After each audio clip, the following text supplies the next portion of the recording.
Okay, guys, gonna kind of digest the thoughts of Joshua Brazil and the undercard in this sort of extended video. Keith Thurman versus Sean Porter will be coming in a separate video for you guys, so yeah, stay tuned for that. But as I said, this video I'm gonna focus on Joshua Brazil, the undercard, kind of where all the performances, where the fighters go, etc. So we'll kind of go from the bottom of the card to the top and discuss throughout. Um, so we'll go with John Wayne Hibbert versus Andrea Scarpa. He was fighting for the WBC light welterweight title, if I'm correct. Um, so that kind of title gets you into sort of a mandatory sort of position with the WBC. It's kind of their version of an interim title, I guess. Um, he lost by, I think it was sixth round, cut stoppage. The doctor called it off, and rightly so. John Wayne Hibbert was taking a lot of damage in that fight. It was an upset. John Wayne Hibbert, I think, was 1-4 on to win the fight. So Scarpa came over, obviously first time out of Italy he was fighting, and gave a very very good account of himself. And yeah, he looks like a pretty decent fighter at 140. Sort of the fringe world level, Euro above the Euro level, I guess. John Wayne Hibbert, as I said, he didn't really look the greatest. He looked bang average, to be fair. Lack of power. He didn't really look as good as he has against Tommy Martin and Dave Ryan, albeit they're sort of British Euro level fighters, but he looked pretty decent against them and pretty comfortable, if anything. But as I said, where he really goes from here now, I find it hard to see where he does go from here. He's sort of a Euro level fighter at 140. Um, Scarpa looked more physically imposing, and I think I would say if John Wayne could make 135, I would say he move down, but I think it's a stretch, and I think he struggles to make the 140 pound limit as well. So it's a bit of a tough spot for John Wayne Hibbert. But yeah, I'd like to see him come back at sort of British level, possibly. If he feels confident European level, but I think that's his ceiling, European level, fringe world level at best. But yeah, Scarpa looks like a pretty decent fighter. It'll be interesting to see where he goes from here, and yeah, we'll see later down the line if he does anything good at 140 pounds. Conor Benn also fighting at 140. He beat Lucas Radic, I think it was, in one round. He looked very very good actually in comparison to his last performances.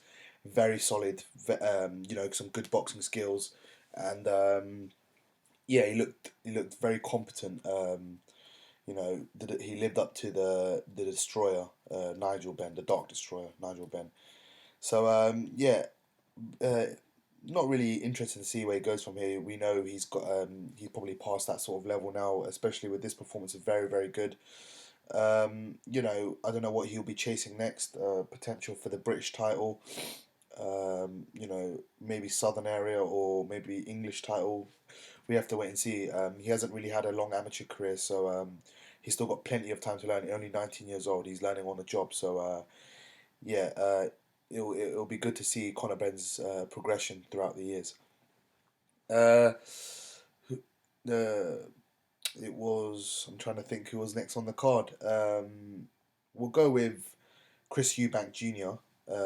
Chris Eubank Jr. Obviously he's been calling out Golovkin quite recently, and seniors kind of using the Sky excuse. I'm not really too keen on that. But he did what he had to do. He boxed for the first couple of rounds, and as soon as he put it on Tom Doran didn't really want to know about it, and he handled the business quite easily. You know, where he goes, Tom Doran is a British level fighter. Let's put it that way. Um, Eubank Jr. Where he goes, Golovkin possibly. I'm still skeptical of that fight happening in September. But if he thinks he wants to go down that route, then by all means go for it. If not, Billy Joe Saunders rematch possibility. Thing is, I don't know if Frank Warren will put one of his flagship Box Nation fighters over on Sky, and possibly vice versa by Eddie Hearn. Even though the Eubanks are kind of known for jumping ship uh, every other fight. So yeah, we'll have to wait and see. Really, it's really interesting with Eubanks. They're certainly box office, and their brand stands out, sticks out like a sore thumb. So let's see where they go from here. Um, George Groves versus Martin Murray, I'll discuss, and Anthony Joshua. I want to go back to Kauai Fai. Kauai Fai obviously fought on the undercard. He got I think he got a first round stoppage. I think the guy he fought went 10 rounds with one of the champions. I can't remember off the top of my head, but yeah, he obviously won in 1 round. Kauai Fai is going on to bigger and better things. I think there's a possibility. Well, they've said Matchroom and Kauai Fai's team have said he'll be fighting for a world title in Birmingham, which will feature Sam Egginton versus Frankie Gavin, which was supposed to be quite a while back. Ended up facing Bradley Skeet and losing his British and Commonwealth welterweight titles. So yeah, I mean, Kauai is obviously slated to face either Kohei Kono or McJoe Arroyo. And the guy who took Zolani Tete's IBF Super Flyweight title when Tete vacated his. So yeah, I think Arroyo I think is undefeated. Kono's been defeated a few times. They'd both be good fights for Kauai. I think he could win a world title.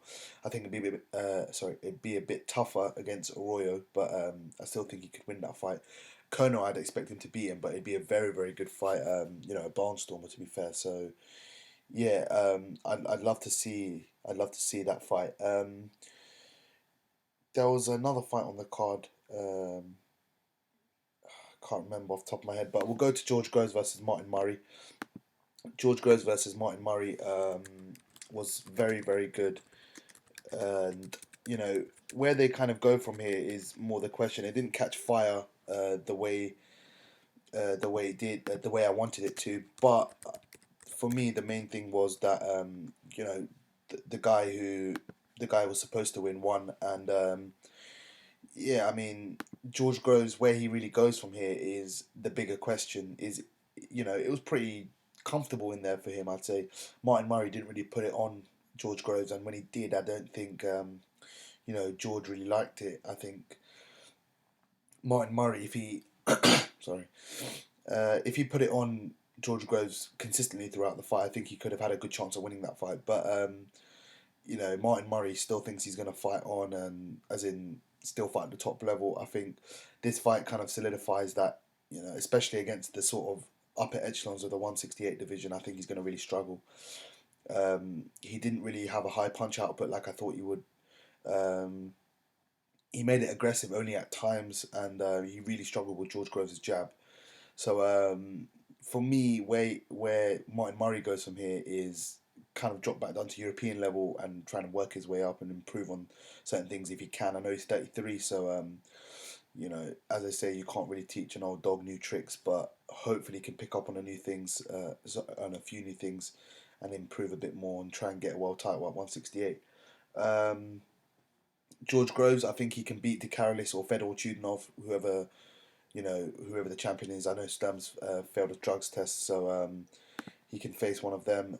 You know, it, it's just I think it's a bit I think it's a bit of a stretch for him to beat the other champions. Badu Jack and James DeGale are fighting each other. I know he's beaten James DeGale in the past and he's lost to Badu Jack, but we'll have to wait and see if he could beat Badu Jack on another day, possibly if Jack and DeGale don't unify. Callum Smith's out there as well, so there's a few opponents out there for him that he might struggle with. He did look gassy at times. He did. He was breathing very very heavily.